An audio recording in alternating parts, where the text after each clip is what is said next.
दोस्तों अगर आप एसएससी रेलवे या बैंक की तैयारी कर रहे हैं तो ये वीडियो आप लोगों के लिए बहुत ही इंटरेस्टिंग और बहुत ही इंपॉर्टेंट होने वाली है, क्योंकि इस वीडियो में दोस्तों रीजनिंग के 25 ऐसे क्वेश्चन को हम सॉल्व करेंगे जो कि आपके प्रीवियस एग्जाम में पूछे गए क्वेश्चन है। 25 के 25 क्वेश्चन दोस्तों अलग अलग यानी 25 चैप्टर से उठाए गए क्वेश्चन है। तो दोस्तों लास्ट तक बने रहेगा इस वीडियो में। अगर एक भी क्वेश्चन छूट जाएगा तो आपको उसको समझ में आने वाला नहीं है। चलिए दोस्तों स्टार्ट करते हैं अपने पहले क्वेश्चन से। देखिए आप लोगों के सामने पहला क्वेश्चन दिख रहा है जो कि वेन डायग्राम का क्वेश्चन है।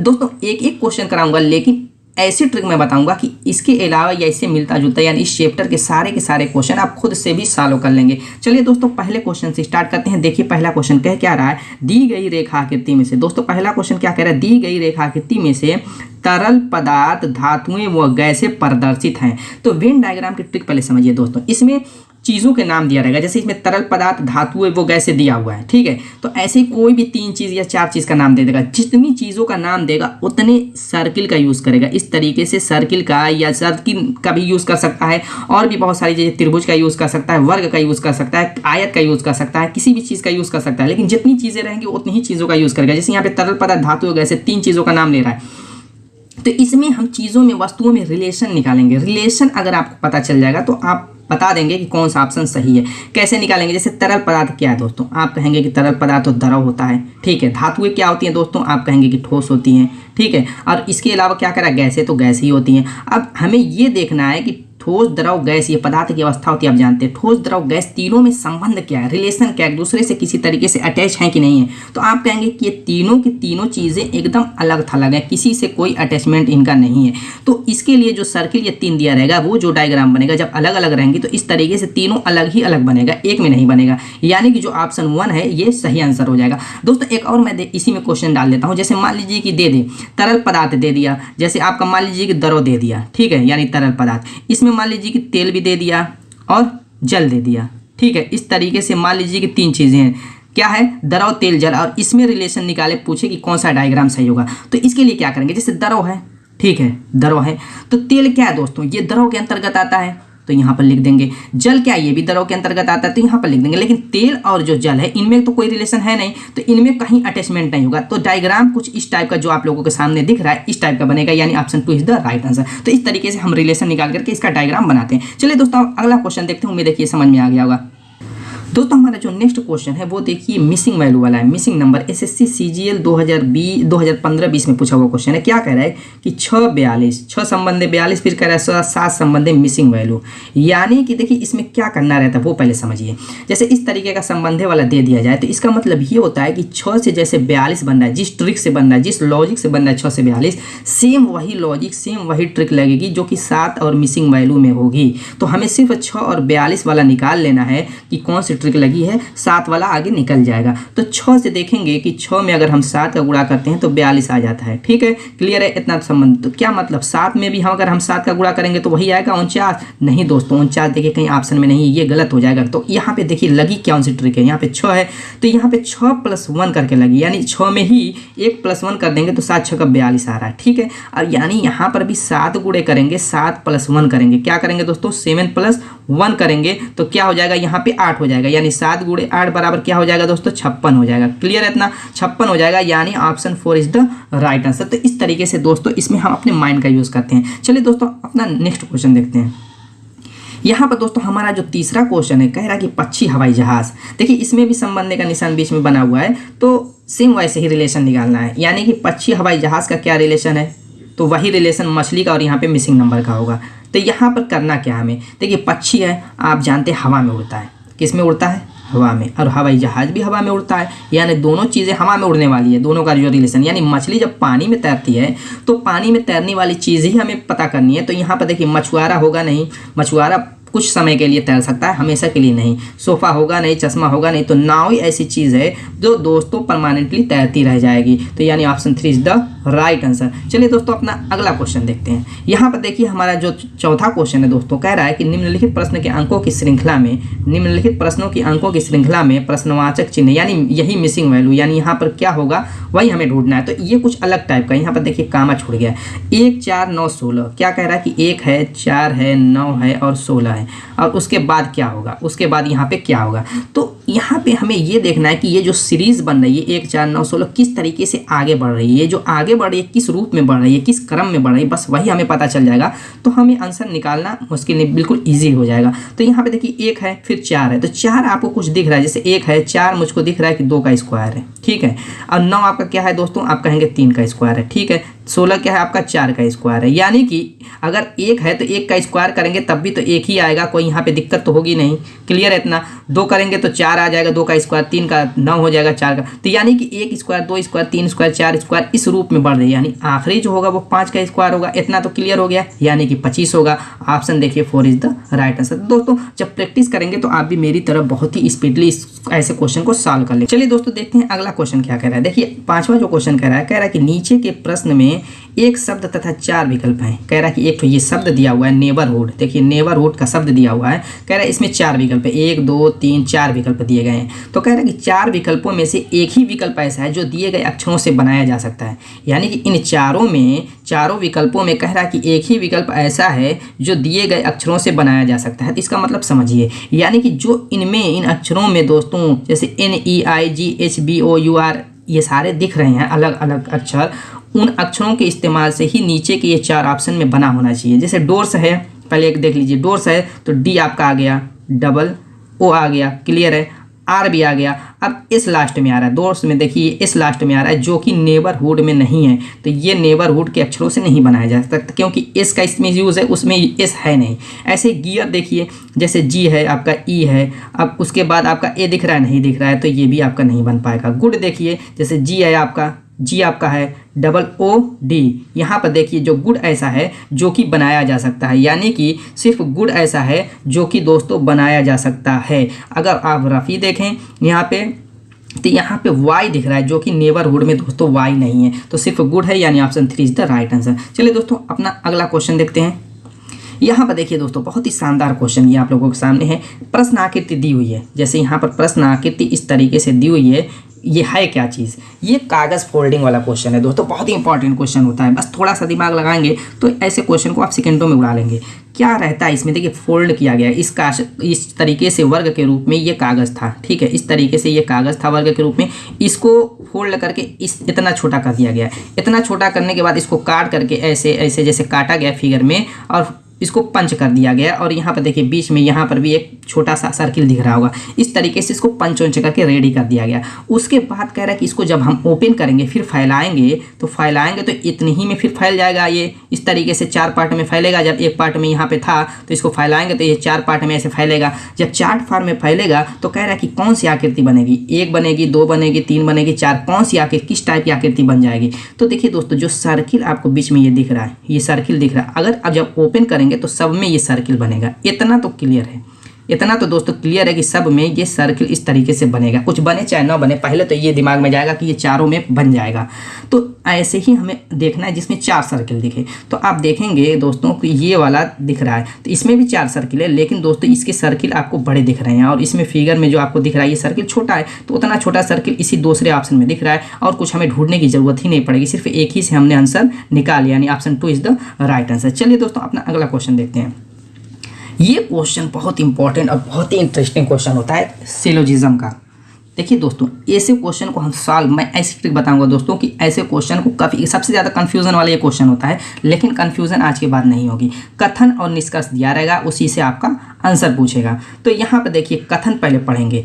कथन इसको सॉल्व करने का जो सबसे आसान तरीका होता है वो वेन डायग्राम, जैसे ये वेन डायग्राम था आपका 3 4 का, जिस तरीके से पहले क्वेश्चन को हमने सॉल्व किया उसी वेन डायग्राम का ही यूज़ करके इस क्वेश्चन को सॉल्व करेंगे, उसमें कन्फ्यूजन नहीं होगी। जैसे कह रहा है कि पहला कथन कि सभी झाड़न चाक हैं, पहले दोनों कथन को आराम से पढ़िए।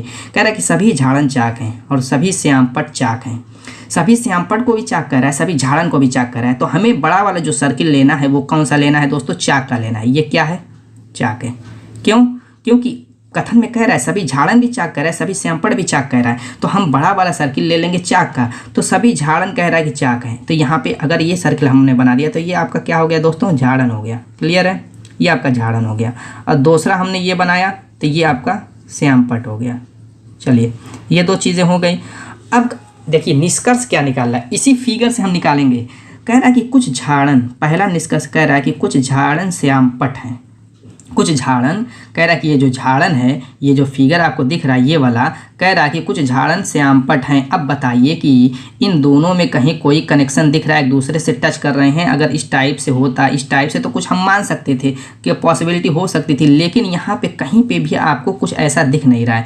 तो ये मुमकिन हो सकता है क्या? ये निष्कर्ष सही हो सकता है? नहीं दोस्तों, पहला निष्कर्ष हो ही नहीं सकता। अब अगला दूसरा देखिए, कह रहा है कि कुछ चाक झाड़न हैं, कुछ चाक, चाक ये जो बड़ा वाला पोर्शन दिख रहा है, कह रहा है कि इसमें से कुछ चाक जो है, कह रहा है कि झाड़न है, यानी कि ये वाला पोर्शन जो ये सर्किल दिख रहा है। तो बिल्कुल ऐसी पॉसिबिलिटी हो सकती है, क्योंकि दोस्तों जो पूरा चाक है उसमें से ही तो ये झाड़न इतना है। तो ये जो झाड़न है, तो बताइए दोस्तों, इतना चाक नहीं हो सकता इसमें से, इसमें का हिस्सा चाक नहीं हो सकता? बिल्कुल हो सकता है, यानी दूसरी पॉसिबिलिटी बन सकती है, यानी आप जो निष्कर्ष 2 है वो हो सकता है। तो केवल निष्कर्ष 2, देखिए दोस्तों ऑप्शन नंबर 4 जो है आपका ये सही है। तो इस तरीके से हम वेन डायग्राम का यूज़ करके ही ऐसे क्वेश्चन को सॉल्व करेंगे, तो कभी भी कोई कन्फ्यूज़न नहीं होगी, क्योंकि यहाँ पे सारी चीज़ें क्लियर हो जाती है वेन डायग्राम में। चलिए दोस्तों अगला क्वेश्चन अब देखते हैं। यहाँ पर दोस्तों ये हमारा नेक्स्ट जो क्वेश्चन है वो क्या कह रहा है, देखिए इसको भी समझिए। इसमें 4 फिगर दिया हुआ है, इन चारों फिगर में दोस्तों, इन चारों फिगर में वो पूछेगा कि कौन अलग थलग है, वही हमें ढूंढ लेना है। 3 में तो रिलेशन है एक दूसरे से, चौथे में नहीं होगा, जो अलग होगा उसमें रिलेशन नहीं होगा। तो हमें वही दिमाग लगाना है कि आखिर कौन सा फिगर ऐसा है जो अन्य फिगर से अलग है, तो उसे हमें निकाल लेना है। तो यहाँ पर देखिए पहला आप देखेंगे अगर ये, तो ये इस तरीके से बना हुआ है, यानी सब की सब सीधी रेखाएं बनी हुई हैं, सीधी रेखाएं इस तरीके से बनी है, क्लियर है। और दूसरा अगर आप देखते हैं तो इसमें भी सारी की सारी इस तरीके से सीधी रेखाएं ही बन रही है, इस तरीके से सिंपल रेखा है, क्लियर है। और अगर आप तीसरे पर आएंगे तो यहीं फंस जाता है मामला, क्योंकि यहाँ पे सीधी रेखा नहीं है, इस तरीके से घुमड़ घुमड़ करके बन रही है, तो इस तरीके से फिगर बना है। चौथा भी देखेंगे तो ये सरल रेखा की हेल्प से ही बना है, देखिए ये भी सरल रेखा, इस तरीके से सीधी रेखाएं बनी हुई हैं। तो यानी कि सारे तीनों फिगर ये तो आपकी रेखाओं से बने हुए हैं, सीधी रेखा तिरछी रेखा मिला करके बने हुए हैं, मतलब रेखाओं से बने हैं। लेकिन ये जो फिगर आपका दिख रहा है दोस्तों, ये एकदम अलग थलग है, यानी कि यही ऑप्शन आपका सही हो जाएगा। Option number 3 is the right answer. तो ऐसे क्वेश्चन को दोस्तों हमें यही चेक करना रहता है। चलिए अब अगला क्वेश्चन देखते हैं। ये देखिए हमारा 9वां क्वेश्चन है दोस्तों, यही फिगर से ही रिलेटेड ये भी क्वेश्चन है, बहुत ही इंपॉर्टेंट क्वेश्चन है। इसमें दोस्तों हमें ग्रुप बनाना है, जैसे 1 2 3, यहाँ पर देखिए 1 2 3 सारे के सारे चीज नंबर दिए हुए हैं, 1 2 3 4, देखिए 5 है, 6 है, 7 है, 8 है, 9 है, ठीक है। इस तरीके से नंबर दिए हुए हैं, इनको देखना है कि कौन सा फिगर एक दूसरे से रिलेटेड है, उस हिसाब से हमें ग्रुप बना लेना है। जैसे मान लीजिए कि एग्जांपल के तौर पर मैं समझा रहा हूँ, मैंने पहला फिगर आप देखिए, इसमें क्या है, आयत में आयत है, इसमें क्या दोस्तों इस तरीके से आयत बना हुआ है और इसमें आयत बना हुआ है, ठीक है। तो ऐसे ही फिगर हमें मिलते जुलते ढूंढने हैं। जैसे चौथा आप देखेंगे तो इसमें क्या त्रिभुज है और इसमें त्रिभुज बना हुआ है, ठीक है, यानी कि पहला और चौथा का सेट बन गया। अब इसी तरीके से 9वां अगर आप देखेंगे तो सर्किल है और इसमें सर्किल बना हुआ है, ठीक है, यानी कि 9वां 1 4 9 का एक सेट बन गया। तो इसी तरीके से हमें सेट चेक करना है कि कौन सा, ये जो ऑप्शन 4 दिया हुआ है इसमें कौन सा सेट है दोस्तों जो सही है, वही हमें चेक करके आपका आंसर निकालना है। तो चलिए दोस्तों देखते हैं, आप ऑप्शन से भी चेक कर सकते हैं, ऐसे डायरेक्टली भी आप निकाल सकते हैं। तो सबसे बेस्ट तरीका मैं बताऊं तो दोस्तों ऐसे क्वेश्चन को आप ऑप्शन से लेकर के चलिए। जैसे पहला ऑप्शन में क्या कह रहा है कि 1 4 6, क्या ये सही है? आप चेक कर सकते हैं, 1 4 6 बिल्कुल सही नहीं है, क्योंकि दोस्तों जो छठा है ये देखिए कहीं से भी उनसे मैच नहीं कर रहा, क्योंकि इसमें सिर्फ एक सीधी रेखा बीच में वर्गों को काट रही है, तो ये आपका ऑप्शन गलत हो जाएगा पहला वाला। दूसरा अगर आप देखते हैं, चेक करते हैं, 5 7 6, 5 7 और दोस्तों कौन सा है 9, तो ये भी कहीं से सही नहीं, क्योंकि ये 9वां जो नंबर आपका दिया हुआ है दोस्तों ये सर्किल वाला है, जो कि आपके इस वाले सेट में काम करता, तो ये भी गलत हो गया। अब देखिए तीसरा 3 6 8, 3 6 और दोस्तों 8 है, ये थोड़ा मैं कलर पहले चेंज कर दूँ ताकि आपको समझ में, हाँ 3 6 8, देखिए 3 6 8, इसमें देखिए एक सर्किल है सीधी रेखा काट रही है, एक वर्ग है सीधी रेखा काट रही है, एक त्रिभुज है सीधी रेखा काट रही है, यानी कि ये सेट बिल्कुल सही है। Option 3 is the right answer. अगर आप चौथा चेक करना चाहें 3 2 1, यानी कि ये आपका 3 हो गया, 2 हो गया, 1 हो गया, ये तो बिल्कुल एकदम अलग अलग है, ये तो एकदम गलत है, यानी कि तीसरा सही। ऐसे क्वेश्चन को दोस्तों ऐसे ही हमें सॉल्व करना है। चलिए अब अगला क्वेश्चन देखते हैं। ये फिगर वाला क्वेश्चन है दोस्तों, कैसे हम इसमें वर्ग की संख्या निकालेंगे। कह रहा नीचे दी गई आकृति में कितने वर्ग हैं, नीचे दी गई आकृति में कितने वर्ग हैं। तो बहुत ही देखिए बहुत ही शानदार क्वेश्चन है दोस्तों। बहुत सिंपल आपने क्वेश्चन किया होगा, लेकिन इसमें कई तरीके के फिगर मिले हुए हैं। तो कैसे इसको निकालेंगे, इसका मैं तरीका बता रहा हूँ। देखिए इस तरीके से बीच में आप देखेंगे एक वर्ग बना हुआ है, इस वर्ग में ऐसे प्लस का चिन्ह बना हुआ है, कटा हुआ है। जब भी ऐसा दिखे वर्ग जिसमें एक बीच में प्लस वाला चिन्ह हो, तो इसमें हमेशा 5 वर्ग होते हैं। कितने, 5 वर्ग को काउंट करने की जरूरत नहीं है, टाइम नहीं आती हमारे पास, ठीक है। तो अब यहाँ पर फिर एक इसमें अगर इस तरीके से वर्ग बन जाए तो यही 5 के बजाय 6 वर्ग हो जाएंगे। क्लियर है, यानी कि जो बीच का ये हमारा पोर्शन है, देखिए इस टाइप से जो बना हुआ, इसका मैंने मैटर तो हल कर दिया। इस तरीके से जो बना हुआ है ये तो आपके 6 मिल गए। अब एक चीज़ और देखिए, इसमें 6 तो मिल गए, इसको मैं साफ पहले कर लूँ।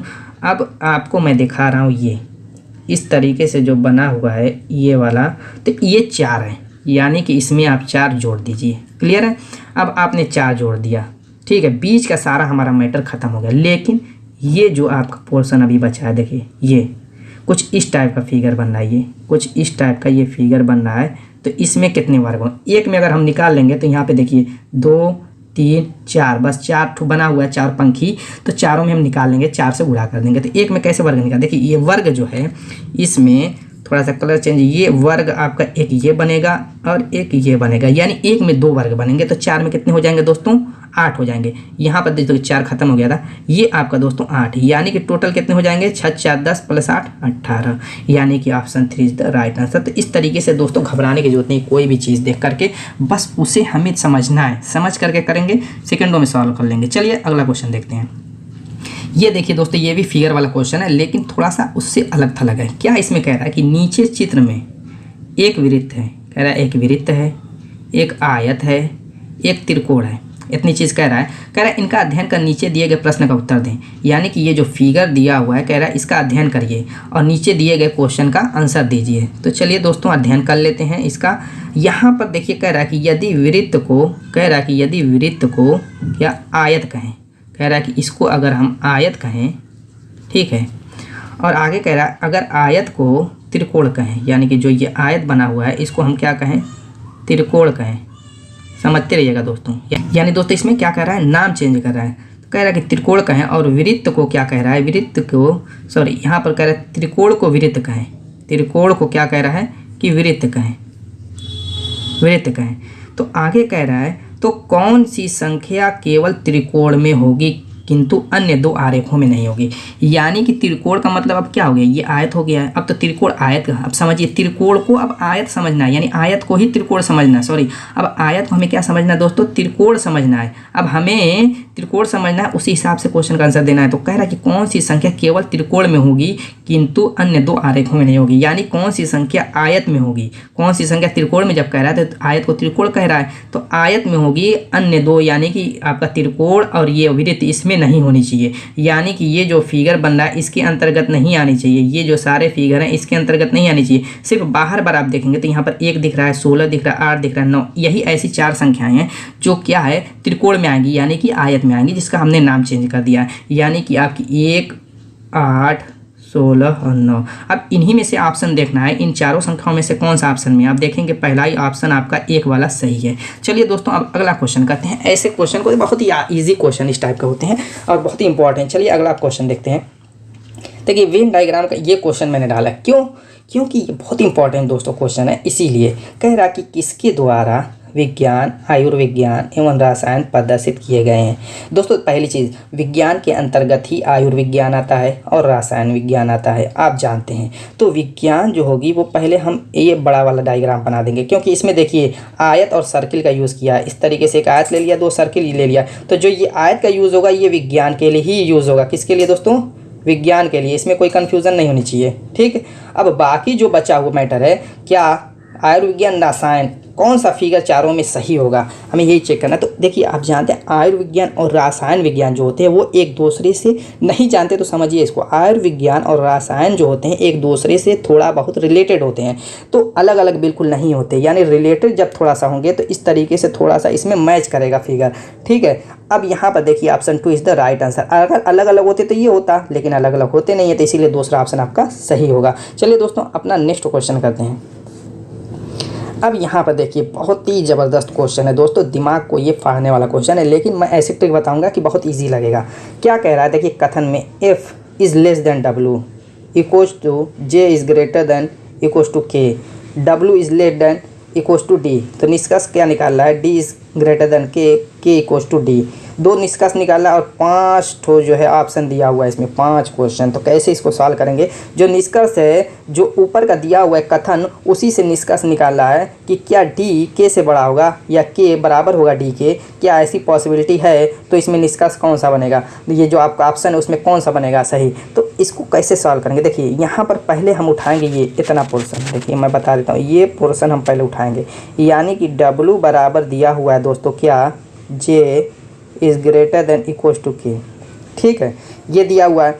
लेकिन आगे भी ये दिया हुआ है डी इज़ ग्रेटर देन, अगर इसको हम उल्टा कर दें, ये चूंकि दिया हुआ है ऐसे, W is less than D, क्या हम इसको D is greater than equals to W नहीं लिख सकते, इसको बिल्कुल लिख सकते हैं, कोई दिक्कत नहीं होगी।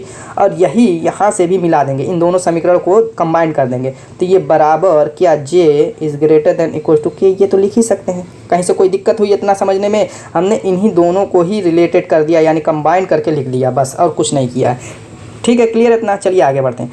अब हम इसमें एक बार इक्वल देखिए, D is greater than equal to W है, और यहाँ पर J is greater than equals to K है, तो इनमें से हम एक ले लेंगे सिर्फ इक्वल्स टू वाला, यानी कि D equals to W equals to J equals to K, पहले इस ऑप्शन को लेंगे। तो यहाँ से जब डी बराबर है डब्लू के, सब आपस में बराबर हैं, तो क्या ये के बराबर डी नहीं हो सकता, के बराबर डी नहीं हो सकता, बिल्कुल हो सकता है, ऐसी पॉसिबिलिटी बन सकती है। यानी कि जो ये निष्कर्ष 2 देखेंगे, ये कहीं ना कहीं इसको सही दर्शा रहा है। चलिए ये तो हमने एक उठाया, अब हम इक्वल्स टू वाला ना उठा करके ग्रेटर वाला उठा लेते हैं, जैसे D is greater then W बराबर जे इज़ ग्रेटर देन के। क्लियर है, कहीं से कोई दिक्कत। अब यहाँ पर अब देखिए इसको समझिए, जब डी डब्लू से बड़ा है और डब्लू जब जे के बराबर है और जे जब के से बड़ा है, तो दोस्तों क्या ये डी जो है के से बड़ा नहीं हो सकता, डी इज़ ग्रेटर देन के नहीं हो सकता, ये भी पॉसिबिलिटी इस समीकरण से बन सकती है। यानी कि जो आपका निष्कर्ष 1 है वो भी कहीं ना कहीं सही होता दिख रहा है, तो एक भी निष्कर्ष सही हो सकता है, दूसरा भी निष्कर्ष सही हो सकता है। तो ऐसा ऑप्शन देखिए कहीं दिख रहा है, यदि या तो निष्कर्ष देखिए, यदि या तो निष्कर्ष 1 या निष्कर्ष 2 सत्य है। तो दोस्तों हमेशा ऐसे क्वेश्चन को ऐसे ही हमें सॉल्व करना है, ये इसकी ट्रिक होती है। चलिए दोस्तों अब अगला क्वेश्चन देखते हैं। देखिए दोस्तों, मिसिंग नंबर वाला एसएससी कांस्टेबल 2015 का ये क्वेश्चन है। यहाँ पर फिगर दिया हुआ है, फिगर में नंबर आपको दिख रहे होंगे, जैसे यहाँ पर नंबर आपका 5 है, 10 है, उसके बाद मिसिंग है 50 है, 122। हमें मिसिंग नंबर में आप जानते हैं कि जिस हिसाब से यानी जिस लॉजिक से ये आगे बढ़ रहे हैं नंबर, सेम वही लॉजिक लग जाएगी, यहाँ पे पता चल जाएगा, तो हम मिसिंग नंबर निकाल लेंगे। इतना ही रहता है, इसमें कोई बहुत ज़्यादा कुछ रहता नहीं है, और ऐसे क्वेश्चन ज़्यादा प्रैक्टिस से ही सॉल्व होते हैं। ठीक है, तो यहाँ पर देखिए 5 है, 5 कैसे बना हुआ है, अगर मान लीजिए 5 से अगर 10 देखें तो 5 दूना के 10, 5 में अगर हम 2 का गुणा करते हैं तो 10 आ जाता है। ठीक है, तो क्या 10 में हम 2 का गुणा करेंगे तो 20 आएगा, तो क्या यही सही होगा, कहीं ऑप्शन में नहीं दिख रहा है 20, यानी कि ये आपकी लॉजिक नहीं लगेगी, ये फेल हो गई। चलिए इसको ख़त्म कीजिए, तो फिर चेक करते हैं क्या लगेगी। अगर आपको पता चल गया है तो दोस्तों कमेंट कर सकते हैं। यहाँ पर देखिए 5 है, मैं कहूँ कि अगर आप 2 का स्क्वायर करके इसमें 1 जोड़ दें तो क्या 5 नहीं बन सकता। इसी तरीके से 3 का स्क्वायर करके इसमें 1 जोड़ दें तो क्या 10 नहीं बन सकता। क्लियर है, ये चीज़ें तो आपको समझ में आ गई। ये अब आगे जो है कि आप 4 का स्क्वायर करके 1 जोड़ेंगे तो अगला स्टेप आना चाहिए, यानी मिसिंग नंबर वाला, यानी 17। तो ऑप्शन में देखेंगे कहीं 17 नहीं है, गलत हो गया यहाँ पे। तो आखिर 50 कैसे बनाएं, 50 अगर आप देखें 7 का स्क्वायर करके 1 किया है तो 50 बन गया है, और 122 11 का स्क्वायर करके 1 किया है तो 122 बन गया है। यानी कि ये से ये पता चल रहा है कि ये सीरियल वाइज में नहीं बढ़ा है, 2 बना, 3 बना, फिर 7 बन गया, फिर 11 बन गया। यानी कि ज़रूरी नहीं कि 4 ही आया अगला, हम आगे चेक कर सकते हैं। जैसे 5 का स्क्वायर करके 1 जोड़ें तो आपका 26 आएगा। अगर ऑप्शन में 26 है बिल्कुल सही, 2 देखिए ऑप्शन नंबर 2। तो ये इस तरीके से भी हम चेक कर सकते हैं, जब आपका क्या है कि स्टेप वाइज नहीं बढ़ रहा है, बहुत ज़्यादा घट बढ़ रहा है। तो यहाँ पे 5 का स्क्वायर करके हमने 1 कर दिया, 26 आ गया, जो कि बिल्कुल सही है। चलिए दोस्तों अब अगला हम क्वेश्चन देखते हैं।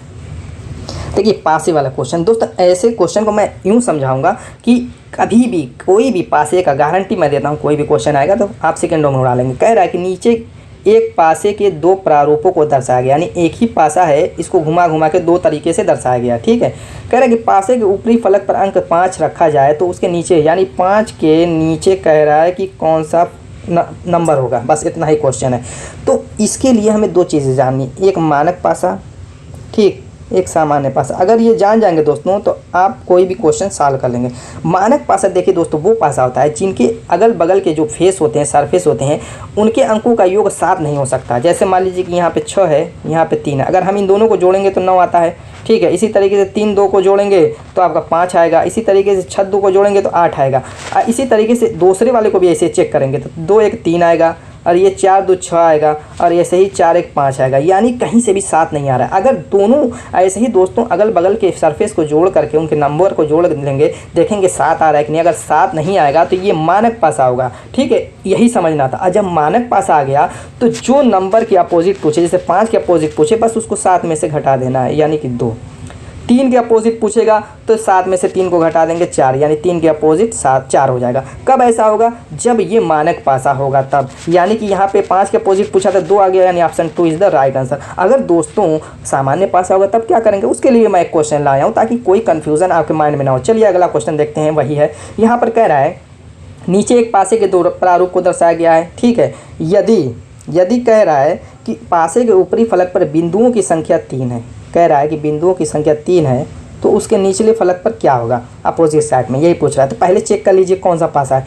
यहाँ पे अगर आप देखते हैं तो ये 5 बिंदु, ये 2 बिंदु मिल करके 7 हो गए। पहले ही आपको पता चल गया कि ये मानक है नहीं, ये क्या है, सामान्य पासा है। तो इसकी ट्रिक कैसे लगाएंगे वो समझिए। अब जो है इसकी ट्रिक को हम समझते हैं दोस्तों, ठीक। चलिए, मैंने कहा कि एक ही क्वेश्चन कराऊंगा, लेकिन ऐसी ट्रिक बताऊंगा दोस्तों कि कभी भी इस टाइप के क्वेश्चन आपको परेशान नहीं करेंगे। यहाँ पर करना क्या है, जो कॉमन नंबर है चूज़ करना है। यहाँ पे 2 है, यहाँ पे जो दोनों में नंबर है उसी को हमें चूज़ कर लेना है और वहीं से घूम जाना है क्लॉकवाइज।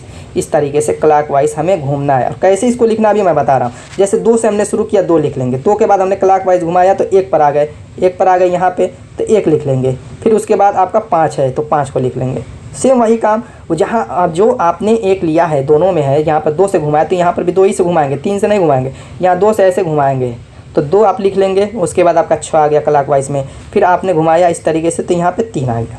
अब जोड़ा ऐसे बनाएंगे, इस तरीके से बनाएंगे। किसके अपोजिट पूछ रहा है, 3 के अपोजिट। तो जो 3 वाले में बना है जोड़ा वही उसके अपोजिट, यानी 3 के अपोजिट 5 हो जाएगा। Option 3 is the right answer. दोस्तों ऐसे इसको सॉल्व करेंगे कब, जब सामान्य पासा हो जाएगा तब। चलिए अगला आप क्वेश्चन देखते हैं। ये देखिए, मैं एक लाया हूँ क्वेश्चन, कौन सा, कैलेंडर का। और इस क्वेश्चन को बगैर किसी कोड फोड़ के ही सॉल्व करेंगे, बस ये समझ लीजिए। देखिए एसएससी सीजीएल में पूछा है, आरआरबी ग्रुप डी, यानी रेलवे और एसएससी दोनों का ये क्वेश्चन है। क्या करना है चलिए देखते हैं। कह रहा है कि 29 सितंबर 1906 को रविवार था, तो 30 दिसंबर 1906 को कौन सा दिन होगा। कब ऐसी ट्रिक लगाएंगे जो मैं बता रहा हूँ, जब आपका ईयर न बदले, यानी 1906, ये भी 1906, तब ये ट्रिक लगाएंगे। ईयर बदल जाएगी तब तो कोड वाली ट्रिक लगेगी। चलिए पहले इसको हम सॉल्व कर लेते हैं ताकि ऐसे क्वेश्चन मिले तो सेकंडों में आप उड़ा दें। 29 सितंबर कह रहा है, क्या कह रहा है दोस्तों, 29 सितंबर कह रहा है। यानी कि 29 सितंबर में अब आके 29 सितंबर से कह रहा है, तो 29 सितंबर छोड़ दीजिए, सितंबर 30 का होता है, इसमें कै दिन बचे, 1 दिन बचा, ठीक है। सितंबर के बाद आपका क्या आता है, अक्टूबर आता है, ठीक है। अक्टूबर कितने का होता है, अप्रैल नवंबर।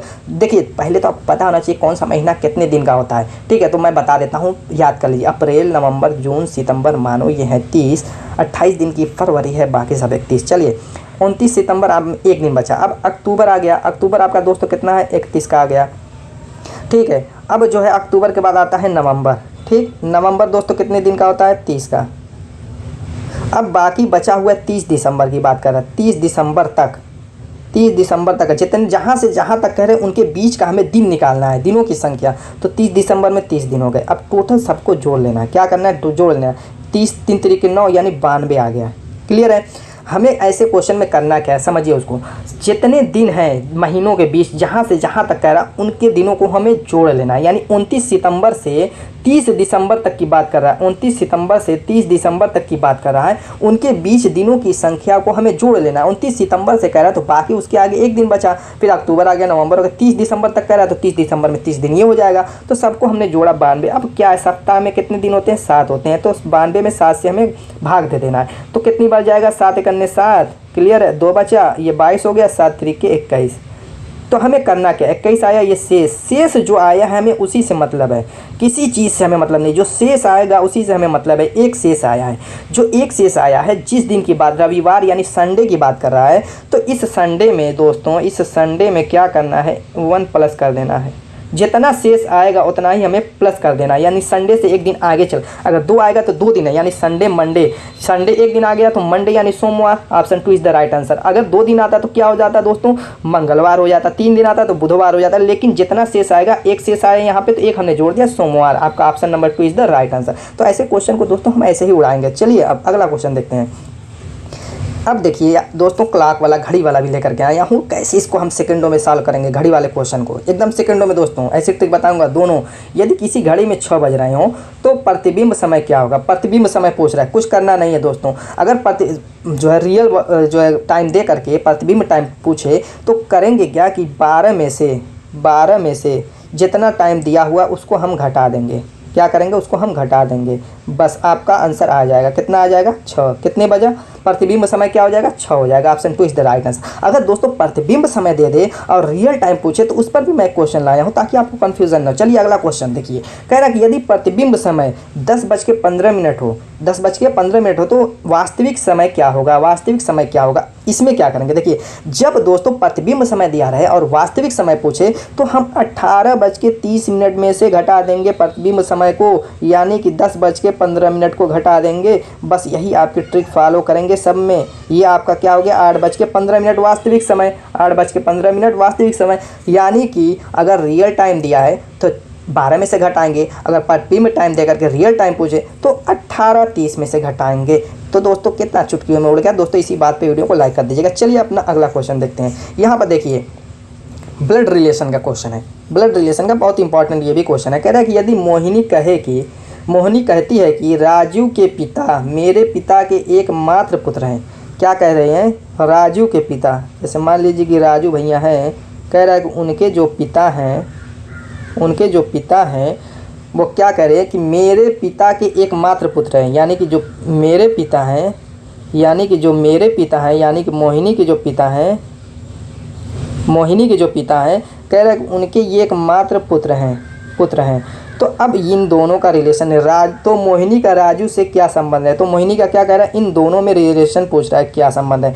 जब दोस्तों राजू के पिता मोहिनी के पिता के इकलौते जब पुत्र हैं तो अब बताइए इन दोनों में क्या संबंध हुआ, मोहिनी और राजू के पिता भाई बहन हो गए, क्या हो गए दोस्तों, भाई बहन हो गए, इतना तो क्लियर हो गया। जब ये दोनों भाई बहन हो गए, राजू के पिता मोहिनी के भाई हो गए, तो ये राजू, अब बताइए कि आपके पिता की बहन आपकी क्या लगेगी, आप जाहिर से कह देंगे तो फूआ लगेगी, बिल्कुल सही बात है दोस्तों। तो राजू की मोहिनी क्या लगेगी, फूआ लगेगी, option 4 is the right answer. बस इतना ही समझना था और कुछ है नहीं इसमें। चलिए दोस्तों अगला क्वेश्चन का देखते हैं। ये बहुत इंपॉर्टेंट क्वेश्चन है दोस्तों, बहुत ही इंपॉर्टेंट क्वेश्चन है। कह रहा है कि राजा, पहली चीज़ है आपको दिशा का ज्ञान होना चाहिए, इसमें दिशा का ज्ञान नहीं है तो नहीं सॉल्व कर पाएंगे। कह रहा है राजा पूरब की ओर 90 मीटर चलता है, क्या कह रहा है 90 किलोमीटर, फिर दाएं मुड़कर 20 मीटर चलता है, फिर कह रहा है दाएं मुड़ता है और 30 मीटर चलता है, उत्तर की तरफ मुड़कर 100 मीटर चलता है, अपनी आरंभ की जगह से कितनी दूर है। पहली चीज़ यहाँ पे बनाइए आप पूरब पश्चिम वाला इस तरीके से, ऊपर क्या है आपका उत्तर है, नीचे क्या है आपका दक्षिण है, दाहिनी साइड में आपका पूरब है और दोस्तों बाईं साइड में आपका पश्चिम है। इतना तो पता होना चाहिए, नहीं पता है तो दिमाग में अपने बैठा लीजिए ये ऊपर नीचे दाएं बाएं होता क्या है। अब चलिए क्वेश्चन पर, राजा पूरब की ओर पहले कह रहा है 90 मीटर चलता है, यानी कि यहाँ से ये गया यहाँ पर 90 मीटर चला, यहाँ पे रुक गया, ठीक। मान लीजिए कि ये ओ बिंदु था, ओ से 90 मीटर यहाँ पर चला, रुक गया, क्लियर है। फिर कह रहा है कि दाएं मुड़ा, अब इधर चल रहा है तो इसका दायां इधर ही तो होगा, तो दायां मुड़ा और कह रहा है कि यहाँ पे से आके 20 मीटर चला, कितना 20 मीटर चला, क्लियर है। अब फिर यहाँ पे रुक गया 20 मीटर चल के, फिर आगे कह रहा है कि दाएं मुड़ करके 30 मीटर चला। अब बताइए यहाँ पे जब खड़ा है तो दायां क्या होगा दोस्तों, आप ही दिमाग में अपने बताइए, दायां इधर होगा, तो ये कह रहा है कि इधर 30 मीटर चला, ठीक है। 30 मीटर चलने के बाद फिर रुक गया, फिर कह रहा है आगे कि उत्तर की तरफ मुड़कर 100 मीटर चला, फिर ये उत्तर की तरफ मुड़ा है और इस तरीके से 100 मीटर चल दिया है। अब कह रहा है कि ये आरंभ स्थिति से ये कितनी दूर है, यानी ये पूछ रहा है। तो कहीं ना कहीं आप देखेंगे कि ये एक त्रिभुज बन गया है और त्रिभुज के विकर्ण को हमें बस निकाल देना है। तो सारी दूरी तो पहले क्लियर कर लें। अब ये जब पूरा 90 मीटर था और यहाँ से 30 मीटर ये गायब हो गया, तो ये इस भुजा का मान कितना हो जाएगा, आप कहेंगे कि 60 हो जाएगा, क्लियर है, एकदम बिल्कुल सही है। अब यहाँ से यहाँ तक इसने 100 मीटर चला, ये यहाँ से यहाँ तक, और ये 20 मीटर नीचे था, तो 100 में से ये गायब हो जाएगा, तो ये आपका कितना हो जाएगा दोस्तों, ये आपका हो जाएगा, पहले कलर चेंज कर दूं, ये आपका दोस्तों हो जाएगा 80। अब ये हो गया 60, ये हो गया 80। तो अब पाइथागोरस प्रमेय लगा देंगे तो ये मान लीजिए बी है, ओ बी की यही दूरी पूछ रहा है, ओ बी वाली वही निकाल दीजिए। बस कुछ करना नहीं है, थोड़ा सा दिमाग का यूज़ करना था। तो हमें करना क्या है, ओ बी निकालने के लिए करना क्या है, अंडर रूट दोस्तों 60 का वर्ग प्लस 80 का वर्ग, यही तो करना है। यानी कि 6 को 3600 हो जाएगा प्लस 8 6400 हो जाएगा, दोनों को जोड़ेंगे 10,000 हो जाएगा। और 10,000 जब कड़ी से बाहर निकालेंगे तो 100 हो जाएगा, यानी कि अपनी आरंभिक स्थिति से वो 100 मीटर दूर है। बस यही करना था, कुछ नहीं था। ऐसे क्वेश्चन को हमें ऐसे ही सॉल्व करना है दोस्तों। चलिए अब आगे का क्वेश्चन देखते हैं क्या कह रहा है। अब यहाँ पर देखिए बैठक व्यवस्था का ये क्वेश्चन है। कह रहा है कि 6 विद्यार्थी हैं, एक कतार में बैठे हैं। 6 विद्यार्थी एक कतार में बैठे हैं, पी ई और आई के बीच में बैठा है। अब ये नहीं, पहले पूरा क्वेश्चन एक बार पढ़ लेंगे। ई एन के बगल में बैठा है, एन वाई के बगल में बैठा है, जो कि एकदम बाईं ओर है। वाई को कह रहा है कि एकदम बाईं ओर है, तो बाईं साइड इधर है। तो वाई के बगल में कह रहा है एन, यानी एन के बगल में वाई बैठा है और वाई एकदम बाईं ओर है। यहीं से रुक करके पहले इसको सॉल्व करना है। इतना कह रहा है कि 6 विद्यार्थी एक कतार में बैठे हैं, पी ई और आई। पी जो है कह रहा है पी ई और आई के बीच में बैठा है, ई जो है एन के बगल में बैठा है, एन वाई के बगल में बैठा है, जो कि एकदम बाईं ओर है। वाई को कह रहा है एकदम बाईं ओर है, यानी इस साइड है, और एन के बगल में है। और एन जो है क्या कह रहा है कि ई के बगल में है। ठीक है, यहाँ पर देखिए एन कह रहा है ई के बगल में एन है, और आगे कह रहा है कि दोस्तों पी जो है पी ई और आई के बीच में है, यानी ई के बीच में और आई के बीच में पी है। देखिए ई आई और ई के बीच में आपका पी आ गया। क्लियर हो गया इतना। अब आगे देखिए एकदम बाईं ओर है, यहाँ पर हमने आया एकदम बाईं ओर है, और जे आई के बगल में है। जे क्या कह रहा है, आई के बगल में है। क्लियर है, और बैठा है। तो उसके बाद कह रहा है बताए ई के बगल में कौन बैठा है। ई के बगल में कौन बैठा है, एन भी है पी भी है, यानी दाएं और बाईं साइड एन और पी है। तो एन और पी वाला देखिए ऑप्शन कौन सा है, देखिए चौथा ऑप्शन आपका सही है। बस इतना ही करना था दोस्तों। ऐसे क्वेश्चन को देखिए सेकंडों में, बस अपने दिमाग को कंसंट्रेट करके ही रखना है, इतना क्लियर है, ताकि कन्फ्यूजन में गलत ना हो। चलिए अगला क्वेश्चन देखते हैं। ये देखिए दोस्तों कूट भाषा वाला क्वेश्चन। कह रहा है कि यदि रामन, क्या कह रहा है कि यदि रामन को कह रहा है 1 2 3 4 2, रामन को देखिए जैसे मैं सॉल्व करूं वैसे ही आप भी सॉल्व कीजिएगा। रामन को कह रहा है कि 1 2 3 2 5 लिखा जाए। क्या लिखा जाए, 1 2 3 2 5 लिखा जाए। और दिनेश को क्या कह रहा है, 6 7 5 4 8 9 लिखा जाए। तो कह रहा है कि हामान को क्या लिखा जाएगा, कुछ करना नहीं है। ये मैंने इसलिए लिखा कि ये आर की कोड भाषा 1 है, ए की कोड भाषा 2 है, एम की कोड भाषा 3 है, ए की कोड भाषा 2 है। बस वहीं से हमें उठा लेना। अब एच की कोड भाषा यहाँ से देखिए 9 है, तो 9 लिख देना है। क्लियर है। अब ए की कोड भाषा दोस्तों आपने देखा 2 है, तो 2 लिख देना है। इसीलिए मैंने अलग अलग इस तरीके से लिखा है, ताकि आप डायरेक्टली सेकेंडों में इसको ला सकें। एम की कोड भाषा आप देखेंगे यहाँ पर 3 है, बस 3 लिख दीजिए। ए की कोड भाषा 2 है, एन की कोड भाषा यहाँ पे 5 है, तो आपका आ गया 92 3 25। 92 3 25 कहाँ है दोस्तों, देखिए कहीं दिख रहा है। यहाँ पे क्यों गड़बड़ हो गया, यहाँ पर दोस्तों क्यों गड़बड़ हो गया, हमाम, ओ सॉरी, यहाँ पर देखिए हमाम है, ये एम है दोस्तों, एम है, एन नहीं है। हामान मैंने लिख दिया था, इसीलिए कन्फ्यूज़न। कोई बात नहीं, यहाँ पे 3 हो जाएगा, कोई दिक्कत की बात नहीं है। यहाँ पे 3 बना लीजिए। तो 92 323 आपका देखिए 92 323 option is the right answer. चलिए अब अगला क्वेश्चन देखते हैं दोस्तों क्या कह रहा है। ये इस टाइप का क्वेश्चन है, इसको हम कैसे सॉल्व करेंगे, बहुत इंपॉर्टेंट। देखिए सारे क्वेश्चन देखिए एसएससी एमटीएस 2017, आरआरबी एनटीपीसी 2020 में पूछा गया क्वेश्चन है। ये 4 संख्या दी हुई है और पूछ रहा है कि इनमें कौन सी संख्या, 3 संख्या तो एक दूसरे से रिलेटेड है, रिलेशन रखती हैं, बाकी चौथी क्या भिन्न है। 154, 119 और 85 और 51, 4 संख्या। इसमें से एक संख्या में छांटनी है जो कि इन 3 में से अलग है। चारों में एक संख्या अलग है, 3 तो एक जैसी है, 4 अलग है। तो कौन सी अलग है, देखिए यहाँ पे 85 देखिए, 51 देखिए और 119 देखिए, कुछ इसमें रिलेशन दिख रहा होगा आपको डायरेक्टली। क्यों, आप देखेंगे 17 या 51, 17 का पहाड़ा, 17 पंजे 85, और यहाँ पे 17 छक्का 102, 17 7 119, 17 9 153 होता है, लेकिन दिया हुआ है 154, यानी 17 ही का पहाड़ा है। यानी कि जो आपका 154 है यही सिर्फ अलग है, बाकी सब 17 से विभाजित हो रही हैं, यानी option 1 is the right answer. चलिए अब अगला क्वेश्चन देखते हैं। ये भी क्वेश्चन दोस्तों बहुत ही इंपॉर्टेंट होता है, बहुत सारे बैंक, रेलवे से सब में ये भी क्वेश्चन पूछता है। तो यहाँ पर देखिए करना क्या रहता है, ये सारे के सारे क्वेश्चन सेट होते हैं, ऐसा नहीं कि कोई अलग थलग से कुछ करना रहता है। तो यहाँ पर देखिए ए सी, उसके बाद गैप दिया हुआ है गैप के बाद दोस्तों फिर C A B, A C gap, C A B, B C, इस तरीके से दिया हुआ है। तो हमें इसको कैसे सॉल्व करना रहेगा वो समझिए। पहले सारे नंबर को गिन लीजिए, 1 2 3 4, गैप वाला भी 5 6 7 8 9 10 11 12 13 14 15 16 17 18 19 20, 20 नंबर है। तो 4 का सेट बन सकता है या 5 का सेट बन सकता है, इसके अलावा तो बनेगा नहीं। तो 5 का तो बनेगा नहीं, क्योंकि यहाँ पर देखिए सारे यहाँ पर सेट जो है 4 4 दिए हुए हैं। तो यहाँ पे 4 का सेट बनाएंगे। तो 4 का सेट बनाने के लिए क्या करेंगे, यहाँ 4 4 नंबर पर इसको ऐसे कट करते जाएंगे, इस तरीके से कट करेंगे, 4 4 नंबर पर ऐसे कट कर देंगे।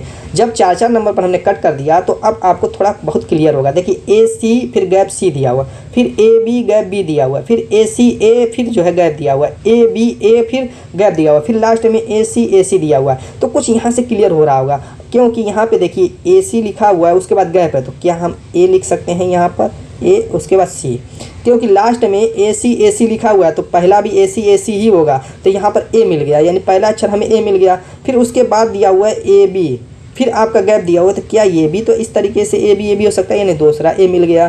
फिर दिया हुआ है दोस्तों ए बी ए, उसके बाद जब ए बी ए दिया हुआ है तो सॉरी यहाँ पर एक छूट रहा है, सॉरी दोस्तों, उसको पहले हम क्लियर कर लें यहाँ से। यहाँ पर देखिए दोस्तों, फिर तीसरा अगर आप देखें तो ए सी ए दिया हुआ है, फिर गैप दिया हुआ है। तो यहाँ पर ए सी वाला ही फार्मूला लगेगा, तो यहाँ पे सी आ जाएगा, यानी ए सी आ गया। अब यहाँ पर आगे ए बी ए, फिर गैप दिया हुआ है तो बी आएगा, वहाँ पर क्लियर है, तो यहाँ पर बी आ जाएगा। इतना कन्फ्यूज़न नहीं है, यानी कि ए आ गया, सी आ गया, बी आ गया, और लास्ट वाला वैसे ही, यानी ए सी बी। देखिए दोस्तों कौन सा है, यहाँ पर option number 2 is the right answer. तो दोस्तों कौन सा ऑप्शन सही है आपका, दूसरा। तो उम्मीद है कि दोस्तों आपको वीडियो पसंद आएगी। मिलेंगे ऐसी धमाकेदार और शानदार ट्रिक के साथ अपने नेक्स्ट वीडियो में, तब तक के लिए हमें इजाज़त